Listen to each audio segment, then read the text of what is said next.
नमस्ते दोस्तों, संस्कृत साथी यूट्यूब चैनल में मैं गौरव आपका स्वागत करता हूँ। आज हम लोग जो पढ़ने वाले हैं वो टॉपिक है वर्णमाला, यानी कि वर्ण पढ़ने वाले हैं। हम लोग संस्कृत में वर्णमाला को पढ़ने वाले हैं। संस्कृत और हिंदी में वर्णमाला में कोई ज़्यादा फर्क नहीं होता है, बस संख्या का अंतर होता है, परिभाषा एक ही होता है। वर्ण को पढ़ना हम स्टार्ट करते हैं। चलिए शुरू करते हैं। सबसे पहले है कि संस्कृत वर्णमाला क्या है या वर्ण किसे कहते हैं। तो देखते रहिएगा ध्यान से।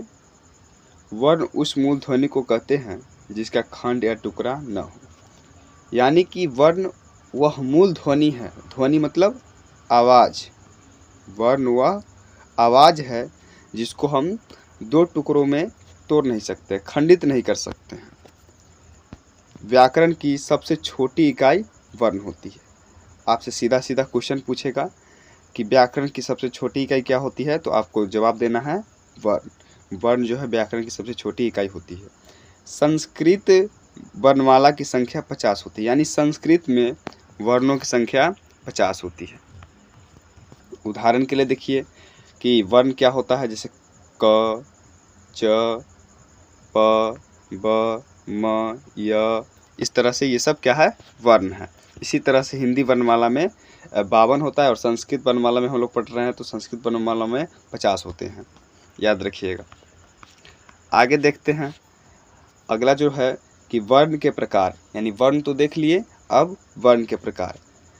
तो संस्कृत में वर्णों को अध्ययन के अनुसार 3 भागों में बांटा गया है, यानी वर्ण के 3 प्रकार है संस्कृत में। पहला जो है उसे कहते हैं स्वर वर्ण, दूसरा व्यंजन वर्ण और तीसरा अयोगवाह वर्ण।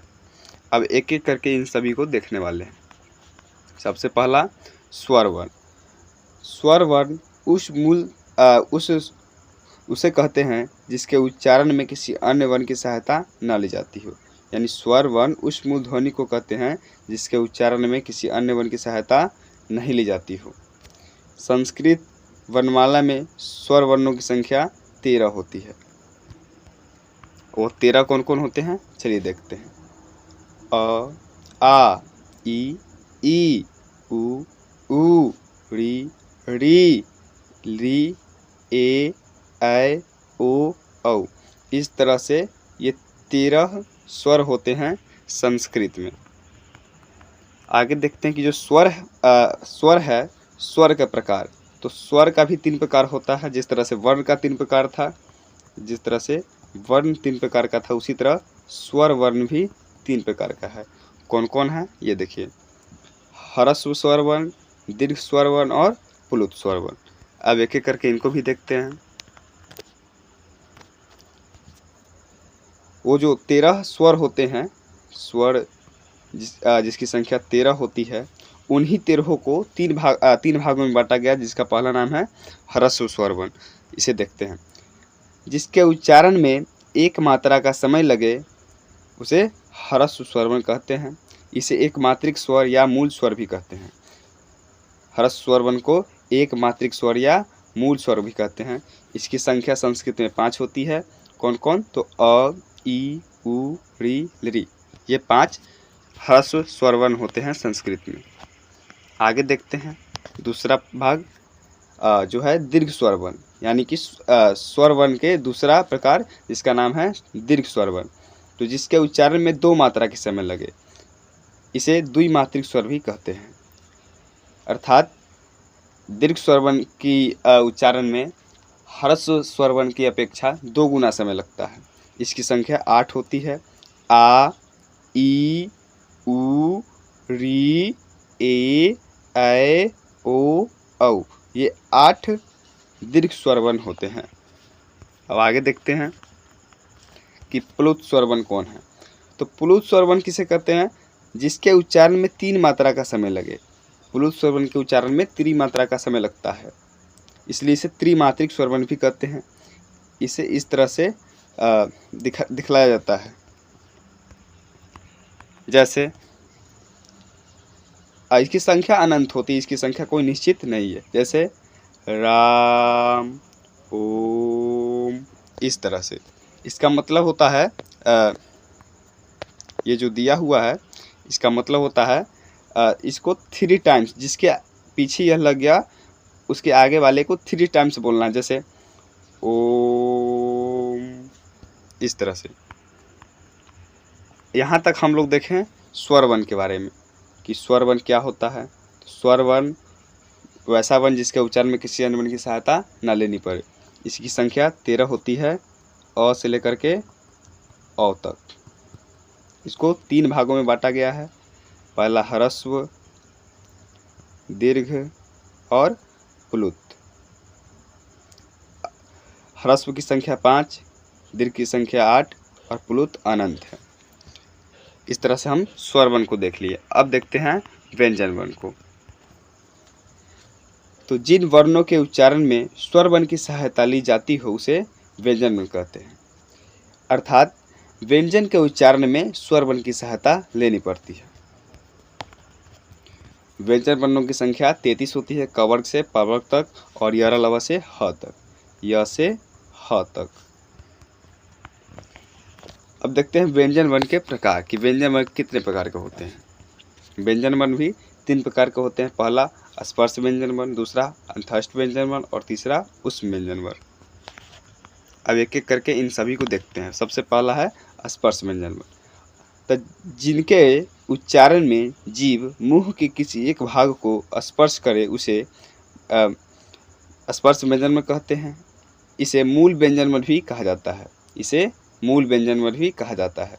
आपसे सीधा सीधा क्वेश्चन पूछ देगा कि मूल व्यंजन वर्णों की संख्या कितनी होती है, तो 25, या स्पर्श व्यंजन वर्णों की संख्या कितनी होती है, तो 25। कहाँ से कहाँ तक, तो क वर्ग से प वर्ग तक, क से लेकर के म तक। ये क, ख, ग, घ, अंग, च, छ, ज, झ, ञ, ट, ठ, ड, ढ, र, त, थ, द, ध, न, प, फ, ब, भ, म। ये 25 स्पर्श व्यंजन वर्ण होते हैं, जिन्हें मूल व्यंजन वर्ण के नाम से भी जाना जाता है। अगला देखते हैं। अगला है अंतःस्थ व्यंजन वर्ण, जो स्वर और व्यंजनों के बीच आते हैं। अंतःस्थ व्यंजन वर्ण को अंतःस्थ व्यंजन वर्ण इसलिए कहते हैं क्योंकि ये स्वर और व्यंजनों के बीच आने वाले वर्ण हैं। इन्हें अर्ध स्वर भी कहा जाता है। इनकी संख्या 4 होती है, य, र, ल, व। ये 4 अंतःस्थ होते हैं। आगे देखते हैं उष्म व्यंजन वर्ण, जिसके उच्चारण में मुंह से गर्म हवा निकलती है उसे उष्म व्यंजन वर्ण कहते हैं। संख्या 4 होती है, तलाभ, मूर्धन्य, दंत, ह। इस तरह से हम आगे देखें। अयोगवाह वर्ण किसे कहते हैं। वर्ण का तीसरा प्रकार जो है वो अयोगवाह है। तो जो न स्वर हो और ना ही व्यंजन हो उसे अयोगवाह कहते हैं।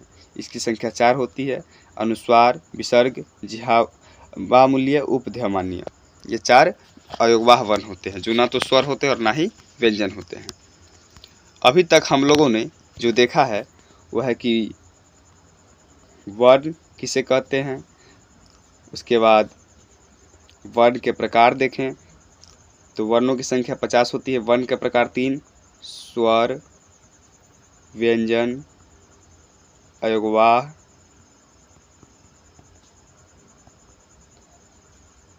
इस तरह से 3 होती है। और ये भी 3 प्रकार के होते हैं, ह्रस्व, दीर्घ और प्लुत। उसी तरह व्यंजन भी 3 प्रकार के होते हैं। व्यंजन वर्ण भी 3 प्रकार के होते हैं। अभी हम लोग देखें व्यंजन वर्ण 3 प्रकार के होते हैं, स्पर्श, अंतःस्थ और उष्म व्यंजन वर्ण। अंतःस्थ और उष्म व्यंजन वर्ण, इन सभी को हमने अभी देखा।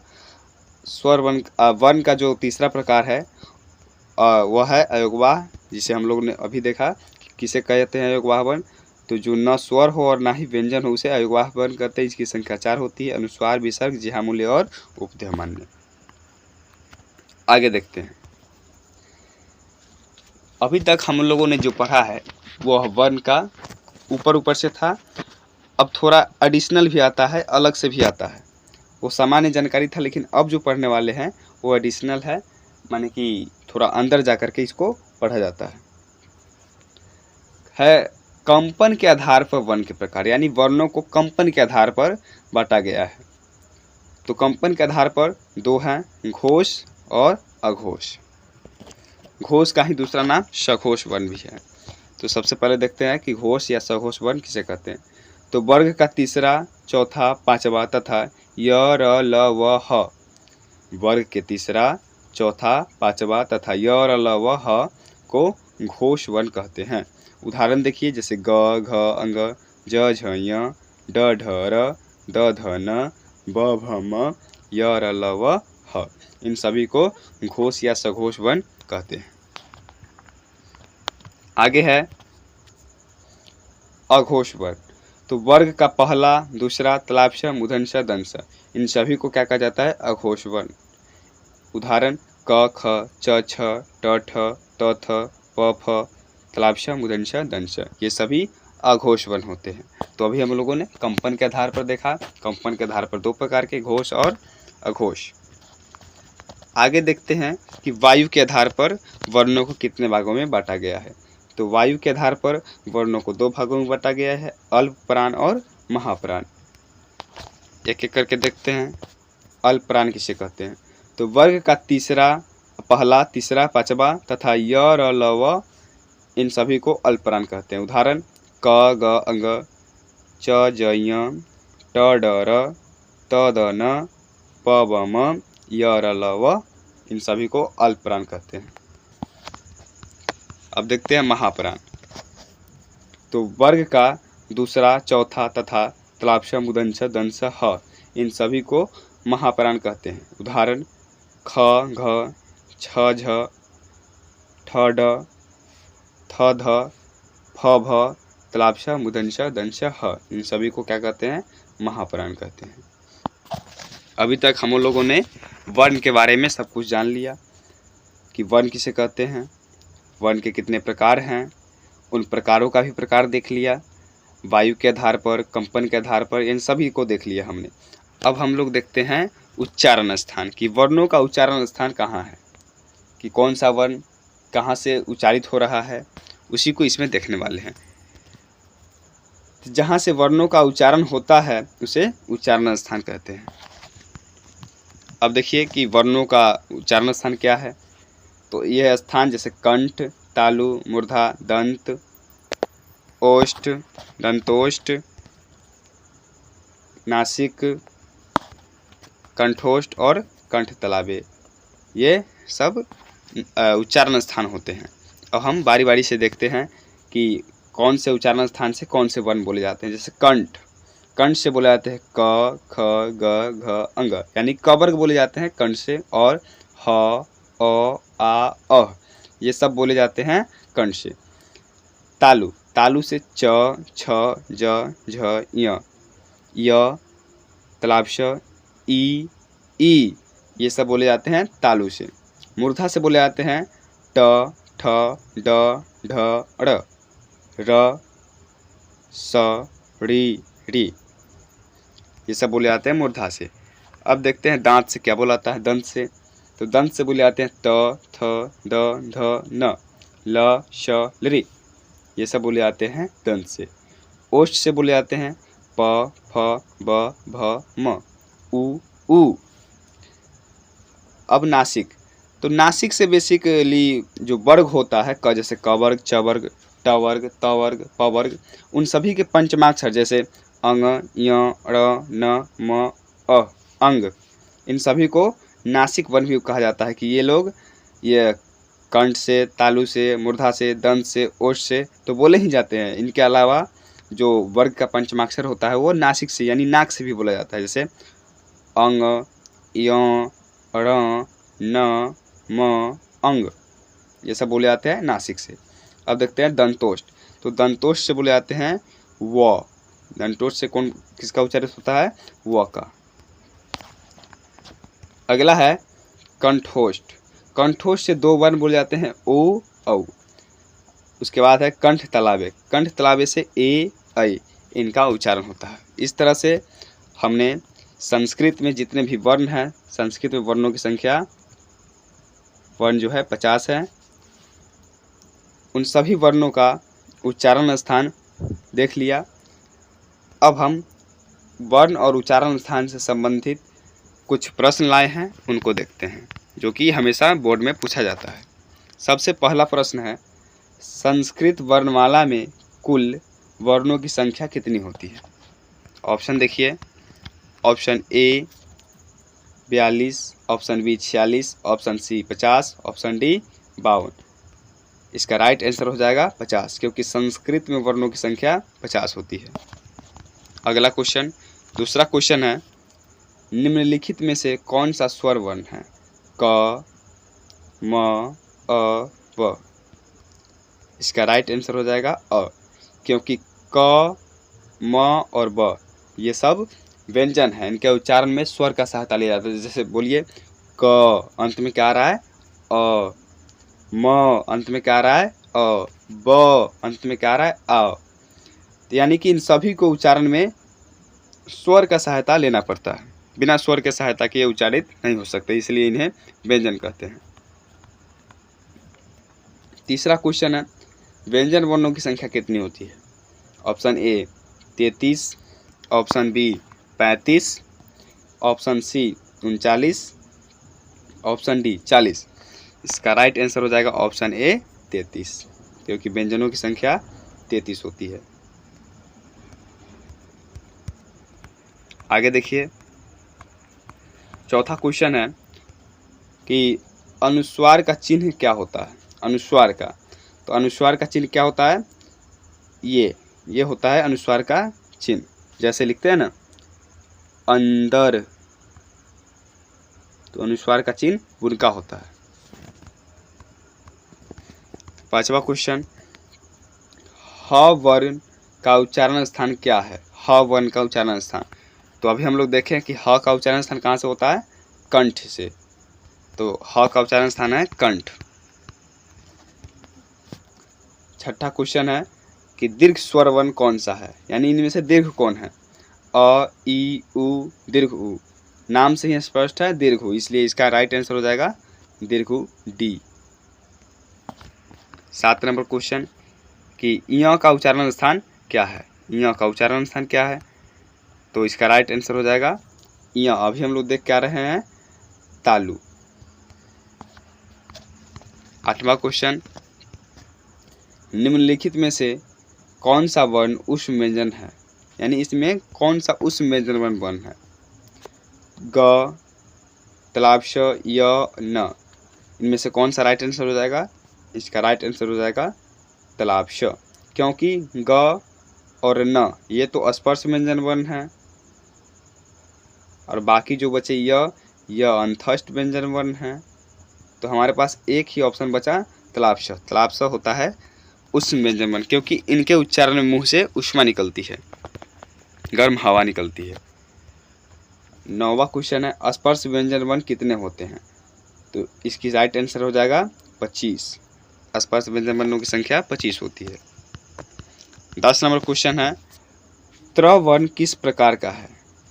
तो मूल वर्ण, संयुक्त वर्ण, स्वर वर्ण, विसर्ग। तो ये इसका राइट आंसर हो जाएगा संयुक्त वर्ण। क्यों? क्योंकि त्र बनता है त हलंत प्लस र हलंत प्लस अ के मेल से त्र बनता है। उसी तरह क हलंत प्लस श हलंत प्लस अ के मेल से बनता है क्ष। उसी तरह स हलंत प्लस र हलंत प्लस अ के मेल से बनता है क्ष्र।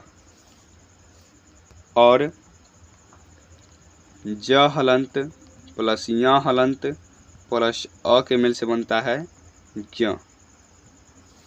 इसको लिख लीजिएगा, ये भी इम्पोर्टेंट होता है। 11 नंबर क्वेश्चन है कि ओष्ठ वर्णों का उच्चारण स्थान होता है। तो ओष्ठ वर्णों का उच्चारण स्थान क्या होता है? ओष्ठ, ओष्ठों से। 12 नंबर क्वेश्चन है, इनमें मूल स्वर वर्ण कौन है? तो मूल स्वर वर्ण कौन है? आ, ई, अ, बी और सी। ऑप्शन बी और सी। तो इसका राइट आंसर हो जाएगा ऑप्शन नंबर डी, बी और सी, क्योंकि अभी पर क्या है हम लोग स्पर्श व्यंजन वर्ण, स्पर्श कह रहे हैं ह्रस्व स्वर वर्ण, जिसमें हम लोग पढ़े हैं कि ह्रस्व स्वर वर्ण की संख्या 5 होती है, अ, ई, उ, री और लिरी। इसे मूल स्वर वर्ण भी कहते हैं। तो हमारे पास 2 ऑप्शन आ गया, अ और ई।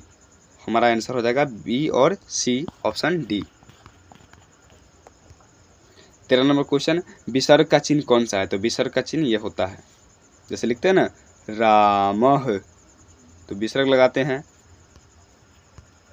अगला क्वेश्चन 14 नंबर क्वेश्चन है, झ किस वर्ग का वर्ण है?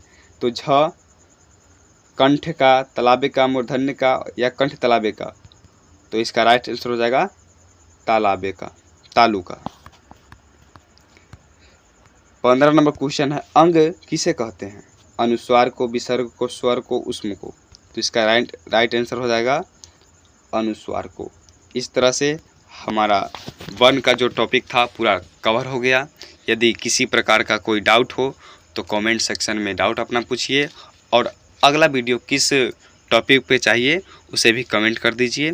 वीडियो देखने के लिए धन्यवाद। हमसे जुड़े रहने के लिए सब्सक्राइब कर दीजिए, क्योंकि यहाँ 10th और 12th का संस्कृत बुक बहुत ही सरल भाषा में समझाया जाएगा, उसका अर्थ समझाया जाएगा, श्लोकों का उच्चारण बताया जाएगा, अच्छा से उच्चारण किया जाएगा, उच्चारित किया जाएगा उसको श्लोकों का, और उसका अर्थ बताया जाएगा, और व्याकरण भी बहुत अच्छे से हम लोग यहाँ पढ़ने वाले हैं। 10th क्लास और 12th क्लास का एक प्लेलिस्ट बनेगा जिसमें बुक और व्याकरण दोनों होंगे। धन्यवाद।